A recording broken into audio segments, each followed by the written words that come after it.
4 जून को चुनाव के नतीजे आने वाले हैं और इसलिए लोग कह रहे हैं 4 जून को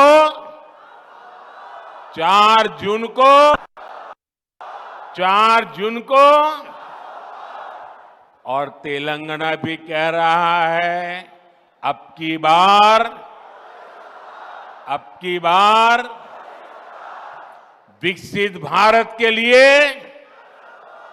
विकसित तेलंगाना के लिए, तीसरी सबसे बड़ी इकोनॉमी के लिए, गरीब की उन्नति के लिए, किसान कल्याण के लिए, युवाओं को नए अवसर के लिए, महिला सशक्तिकरण के लिए, मजबूत भारत के लिए, आत्मनिर्भर भारत के लिए, समृद्ध भारत के लिए नाल्गो वन्नलो दाटाली बीजेपी की वोटू वैयाली। साथियों, तेलंगाना की ये धरती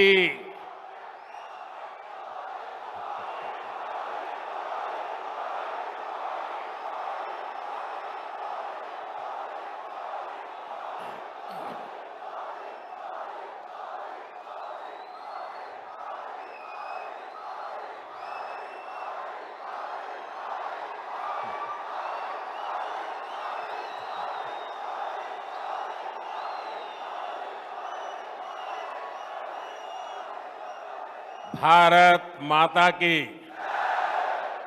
देखिए, मेरा कितना सौभाग्य है, मेरे सामने शक्ति स्वरूपा एक बेटी शक्ति का रूप धारण करके मुझे आशीर्वाद देने आई है। उधर भी एक बेटी देखिए, शक्ति स्वरूपा बन के मुझे आशीर्वाद देने आई है। और इधर देखिए, इतनी माताएं बहनें शक्ति स्वरूपा आज मोदी को आशीर्वाद दे रही है।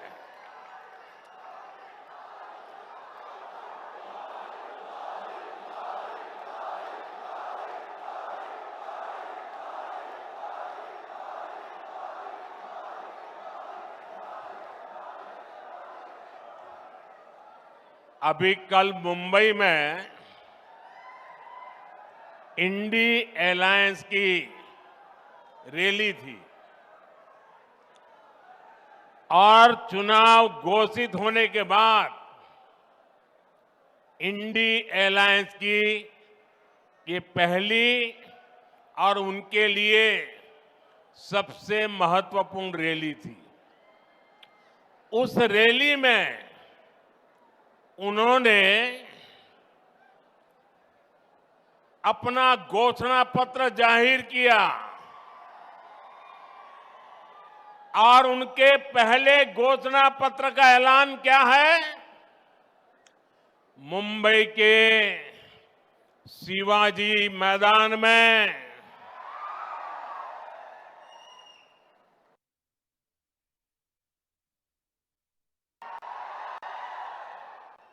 जब एक औरत को उठा करके लाए तो उन्होंने कहा, काश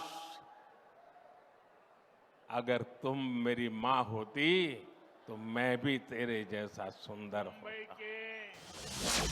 शिवाजी मैदान में जो छत्रपति शिवाजी महाराज कहते थे, जब एक औरत को उठा करके लाए तो उन्होंने कहा, काश अगर तुम मेरी मां होती तो मैं भी तेरे जैसा सुंदर होता।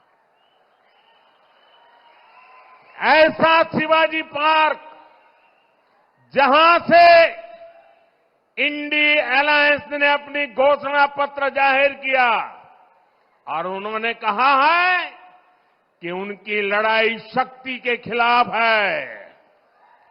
मेरे लिए हर मां शक्ति का रूप है, हर बेटी शक्ति का रूप है। और मेरी इन माताओं बहनों की तरफ से, माताओं बहनों, आपको मैं शक्ति के रूप में पूजा करता हूं। मैं भारत मां का पुजारी हूं।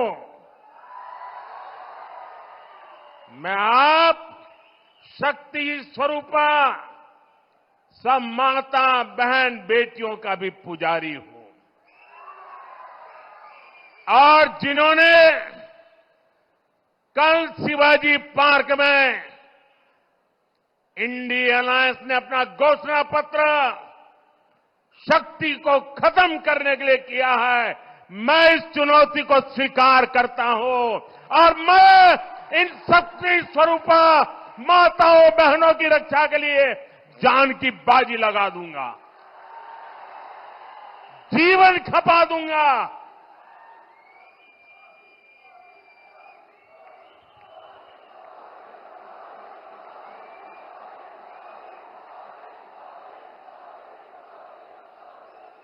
क्या भारत की धरती पर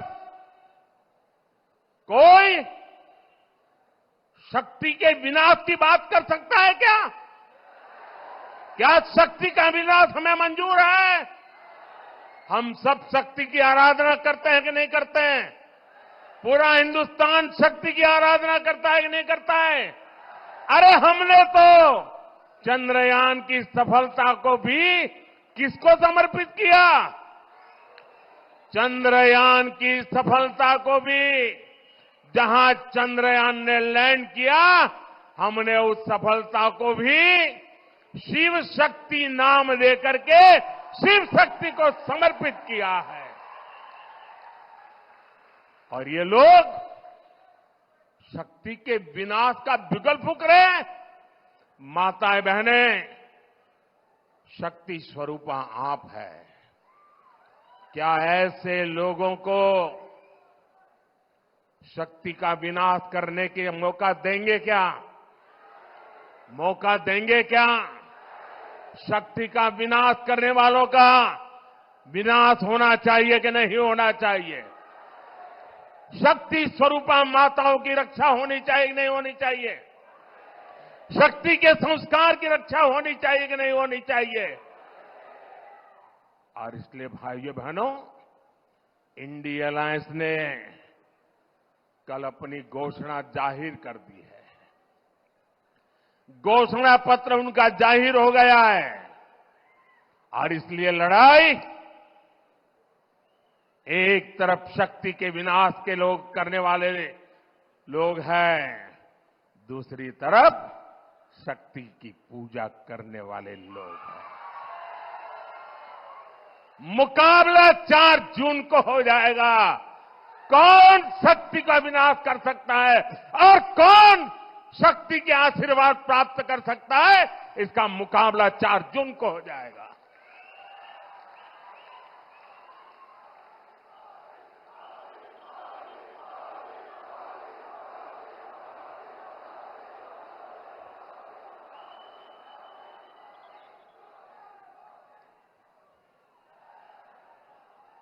साथियों, तेलंगाना की ये धरती कोई साधारण धरती नहीं है।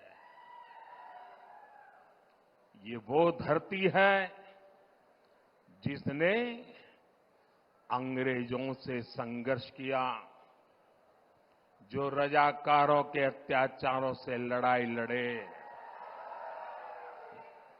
इस धरती ने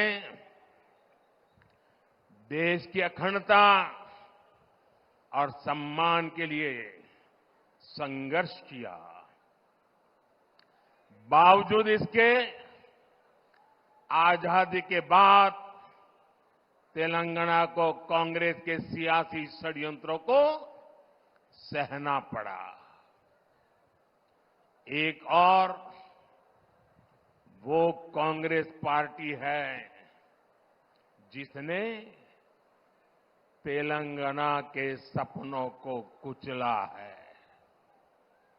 दूसरी ओर वो बीआरएस है जिसने यहां के लोगों की भावनाओं का इस्तेमाल किया, सत्ता पाई और बाद में जनता से विश्वासघात कर दिया। तेलंगाना का निर्माण के पहले 10 वर्षों तक बीआरएस ने, पहले 10 साल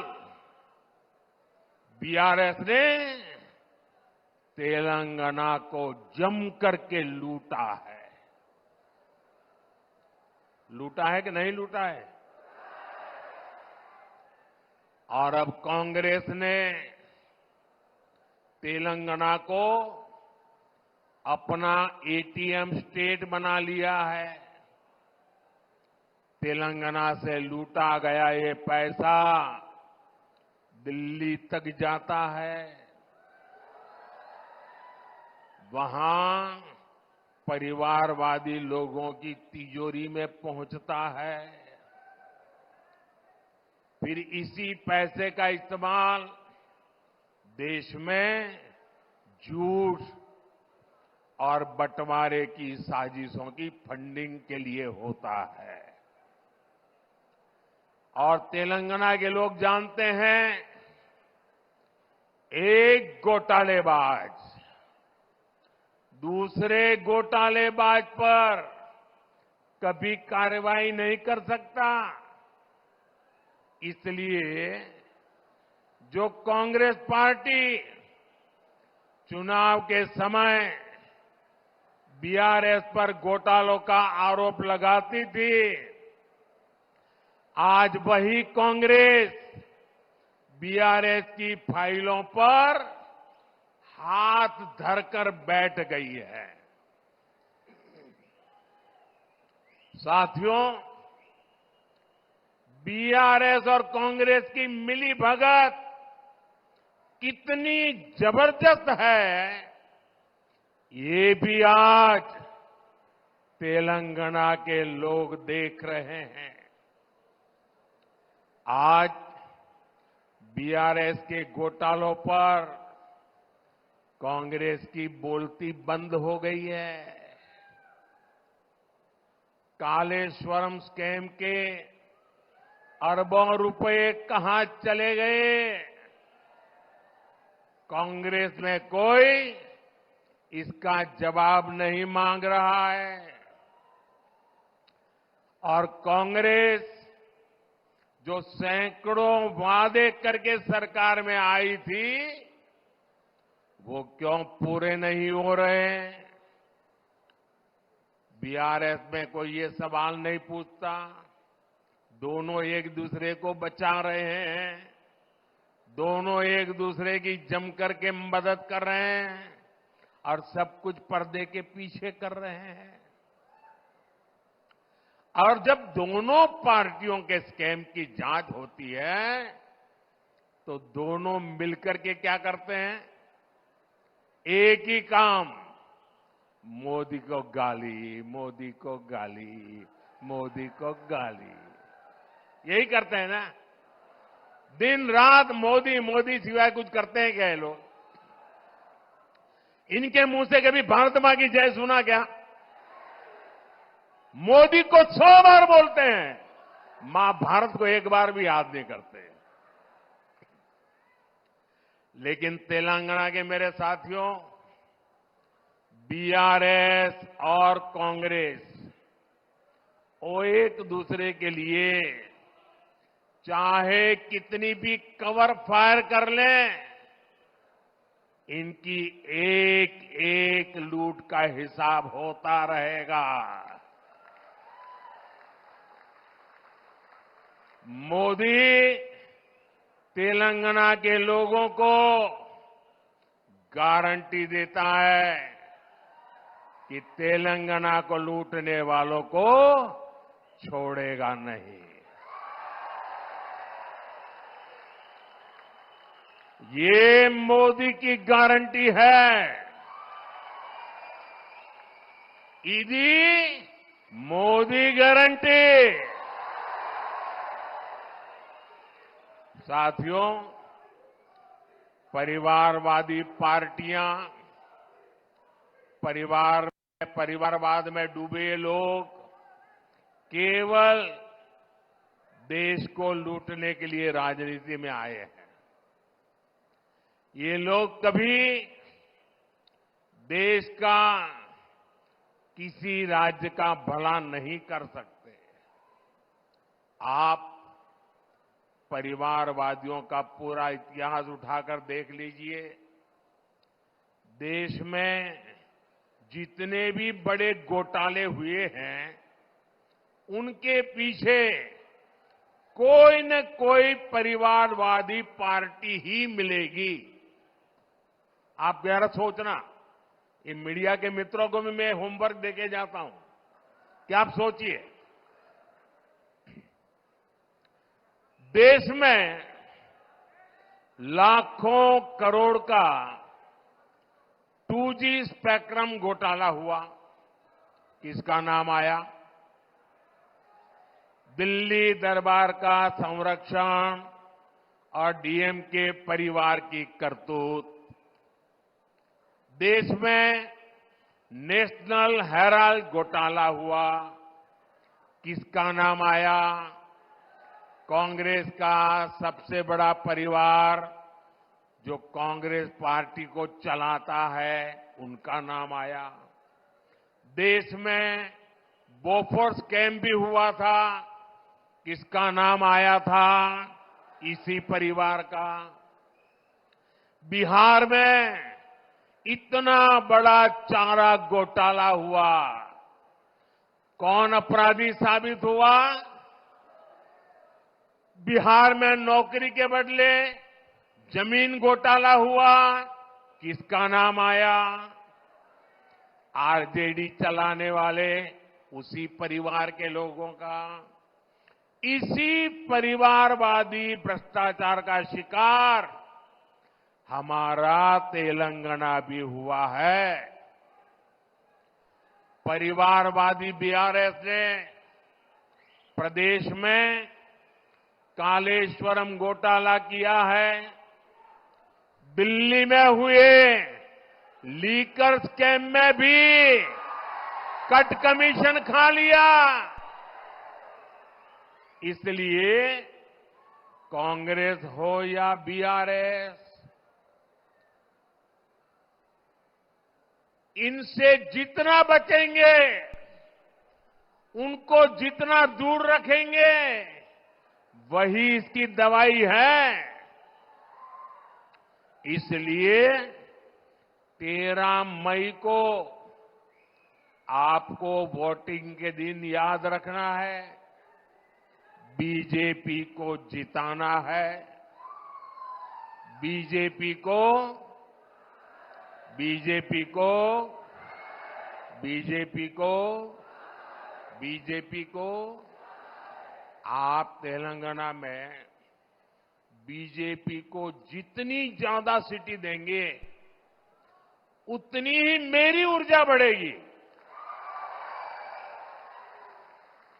और ये जो शक्ति स्वरूपा का विनाश करने के लिए निकले हैं ना, उनकी रक्षा करने के लिए मुझे ताकत चाहिए। अब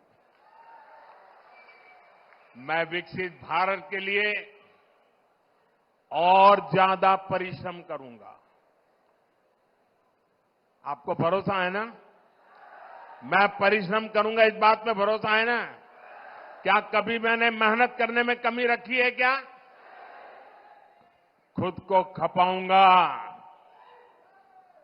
और कुर्सी की परवाह किए बिना आपकी भलाई के लिए जो जरूरी है, वो निर्णय करूंगा।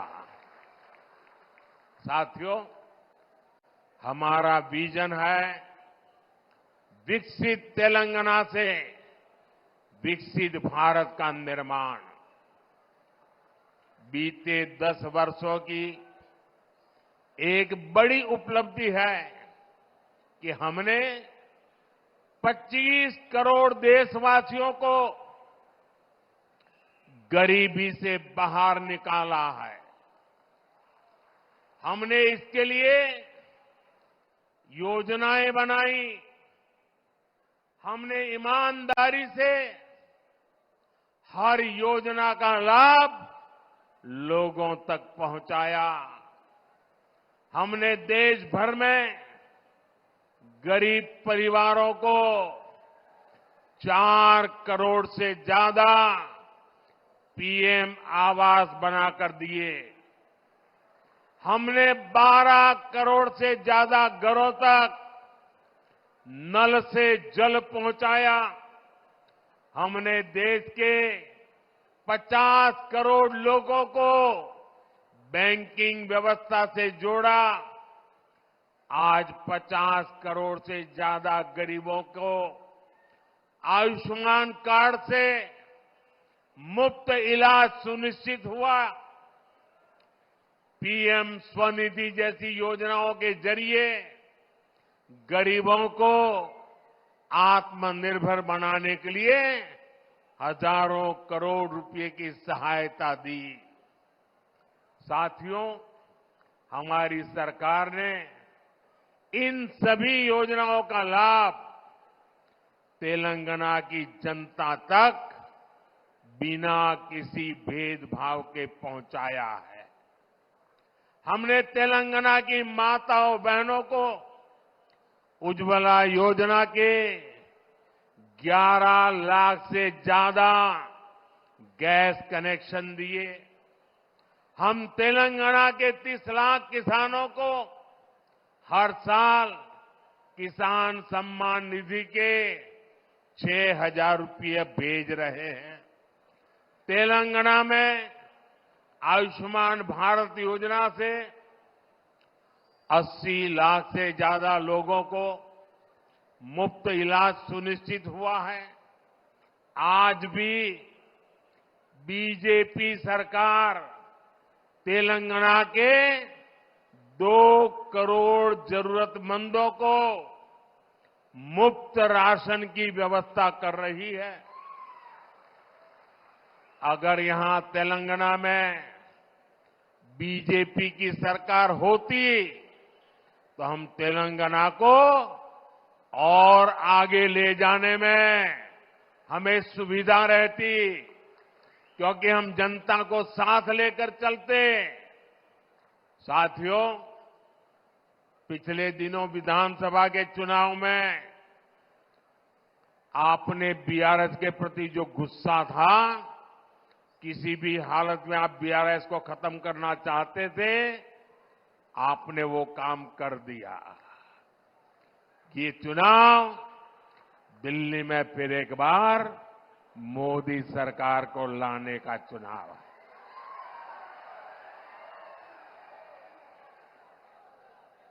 साथियों, हमने सिर्फ 10 साल में भारत को दुनिया की 5वीं बड़ी अर्थव्यवस्था बनाया है।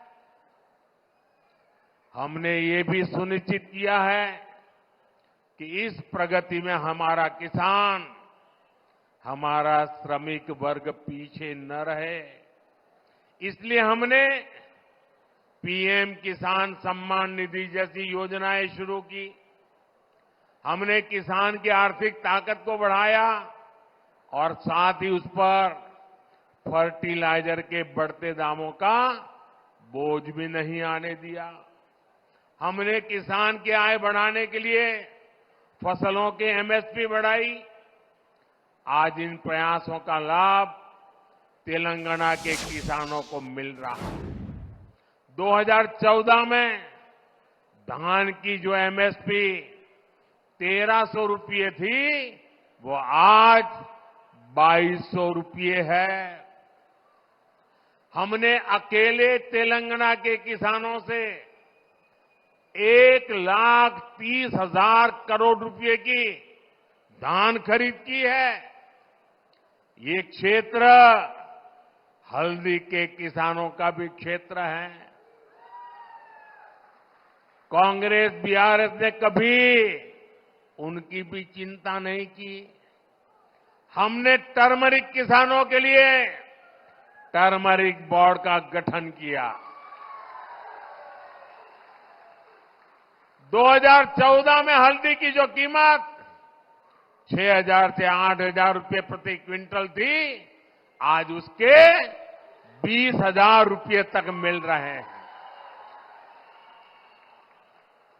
गन्ना किसानों के लिए भी हमने प्रति क्विंटल मूल्य बढ़ाकर 340 रुपये कर दिया है। यहां की राज्य सरकारों का आलम यह है कि वो अभी तक बंद पड़ी निजाम शुगर फैक्ट्री को शुरू नहीं कर पाए हैं, लेकिन हमने करीब 6,400 करोड़ रुपए खर्च करके रामागुंडम फर्टिलाइजर फैक्ट्री फिर से शुरू कर दी। इस फैक्ट्री में आज 75,000 टन यूरिया बन रहा है। इससे किसानों का फायदा तो हो ही रहा है, युवाओं को रोजगार भी मिल रहा है। अब अगले 5 वर्षों में हमें किसानों को समृद्धि की नई ऊंचाई पर लेकर जाना है। साथियों, पहले देश में विकास से जुड़े वायदों को सबसे बड़ा चुनावी झूठ माना जाता था, लेकिन इन 10 वर्षों में विकास भारत की सबसे बड़ी पहचान बनकर के उभरा है। आज भारत के आधुनिक इंफ्रास्ट्रक्चर की चर्चा पूरी दुनिया में होती है। इन 10 वर्षों में हमने तेलंगाना के इंफ्रास्ट्रक्चर के लिए अभूतपूर्व काम किया है। हमारे तेलुगु भाषी लोग दुनिया के हर देश में मिलेंगे, अच्छी पोजीशन में मिलेंगे, मेहनत करने वाले मिलेंगे। और आप पूछिए, जो भी तेलुगु भाषी दुनिया में रहता है उसको पूछिए, आज दुनिया में उसका सम्मान है कि नहीं है?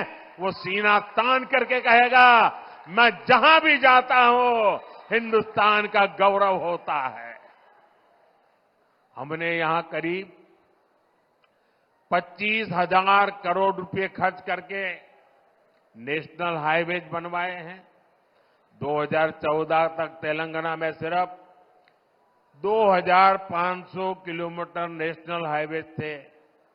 जरा आंकड़ा याद रखिए, 2014 के पहले यानी देश आजाद हुआ तब से लेकर के 75 साल 70 साल जो भी है समय, सिर्फ 2,500 किलोमीटर। ये उनका काम देखिए और ये मोदी का कमाल देखिए। हमने केवल 10 वर्षों में 2,000 किलोमीटर नेशनल हाईवे बना दिए।